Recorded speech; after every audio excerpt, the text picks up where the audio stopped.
السلام علیکم دوستو، U T V horror stories کے ساتھ میں ہوں زہرش ملک۔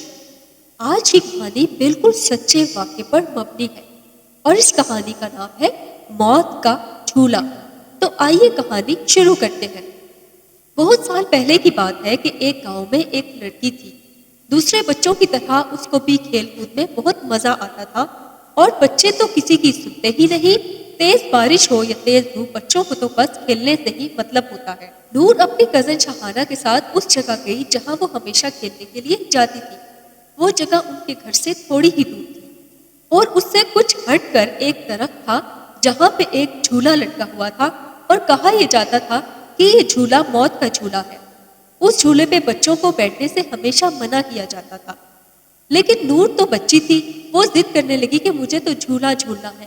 شہانہ نے اس کو منع بھی کیا کہ تم اس جھولے پر مت بیٹھو، یہ موت کا جھولا ہے، لیکن اس نے کسی کی ایک نہ سنی۔ یہ دیکھ کر شہانہ بھاگی بھاگی اپنے گھر لوٹ آئی، لیکن نور جھولے پر بیٹھ کر جھولا جھولنے لگی۔ نور کو یہ احساس تک نہ ہوا کہ وہ وہاں پر اکیلی رہ گئی ہے۔ اچانک نور نے محسوس کیا کہ جیسے اس کو کوئی جھولے دے رہا ہے اور آہستہ آہستہ وہ تیز ہوا میں جا رہی تھی۔ اب وہ خود بھی ڈرنے لگی تھی کہ کیا یہ ساری باتیں سچ تو نہیں ہیں، یہ کیا ہو رہا ہے اس کے ساتھ۔ نور وہاں پر چلانے لگی، لیکن اس کو بچانے کے لیے وہاں پر کوئی بھی نہیں تھا۔ نور کو عجیب عجیب آوازیں بھی آنے لگی۔ اچانک وہ جھولے سے گر گئی اور گر کر بے ہوش ہو۔ جب اس کی آنکھ کھلی تو اس نے دیکھا وہ اپنے گھر میں موجود تھی، پر وہ کچھ بھی بولنے یہاں تک کہ حرکت کرنے کی بھی حالت میں نہیں تھی۔ وہ سب کو بتانا چاہتی تھی کہ اس کے ساتھ کیا ہوا ہے، لیکن وہ کچھ بول بھی نہیں پا رہی تھی۔ دن بدن اس کی حالت خراب سے خراب تر ہوتی جا رہی تھی۔ اس کی ماں نے ہر ڈاکٹر، ہر حکیم سے بات کر کے دیکھا، لیکن کوئی بھی اس کا علاج نہیں کر پا رہا تھا۔ ایک دن نور کے بابا کسی بزرگ کو لے آئے۔ اس بزرگ نے بتایا کہ یہ پوری طرح غیب کے قبضے میں آ گئی۔ پھر بزرگ نے اپنی طرف سے پوری کوشش کر لی، لیکن نور ٹھیک نہ ہوئی۔ اس کے بعد کئی مولوی صاحبان اور مختلف قسم کے لوگ آتے رہے کہ نور کا علاج ہی کر سکے، لیکن نور کسی طرح سے بھی ٹھیک نہ ہو پائی۔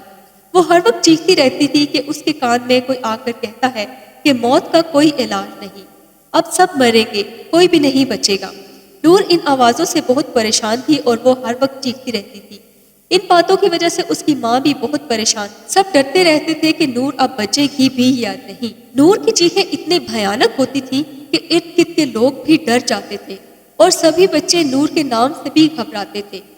وہ نور کے گھر کے پاس جانے سے بھی ڈرتے تھے اور ایک دن وہ بھیانک چیخیں اچانک سے رک گئی کیونکہ نور اب دم توڑ چکی۔ اس موت کے جھولے نے نور کی جان لے لی۔ اس واقعے کے بعد گاؤں کے لوگوں نے اس جھولے کو وہاں سے اتار دیا اور ایک طرف پھینک دیا، لیکن حیرت کی بات یہ تھی کہ جو ہی صبح ہوئی تو دیکھا گیا کہ وہ جھولا بالکل اسی طرح وہیں پر لٹکا ہوا ہے۔ اب اکثر گاؤں کے لوگ اس جھولے کو اتار پھینکتے، لیکن جب بھی دیکھتے جھولا اسی طرح وہاں پر لٹکا ہوتا۔ آج بھی وہ جھولا وہیں پر لٹکا ہوا ہے اور آج بھی گرمیوں کی دوپہروں میں اور سرد راتوں میں ایسے لگتا ہے جیسے کوئی وہ جھولا جھول رہا ہو، لیکن اب کسی بھی بچے یا بڑے نے اس جھولے کے پاس جانے کی ہمت نہیں اور نہ ہی اس جھولے کو اتارنے کی کوشش کی۔ اسی لیے تو کہتے ہیں کہ دوپہر کے وقت جب سب جگہ سنسان ہو، وہاں پر بچوں کو اکیلے نہیں کھیلنا چاہیے، اور خاص طور پر کوئی ایسی چیز جس کے بارے میں باتیں مشہور ہوں، وہاں تو ہرگز نہیں جا۔ کہانی سننے کا شکریہ۔ اگر آپ کو کہانی پسند آئی ہے تو کہانی کو لائک کرنا اور چینل کو سبسکرائب کرنا نہ بھولیے گا۔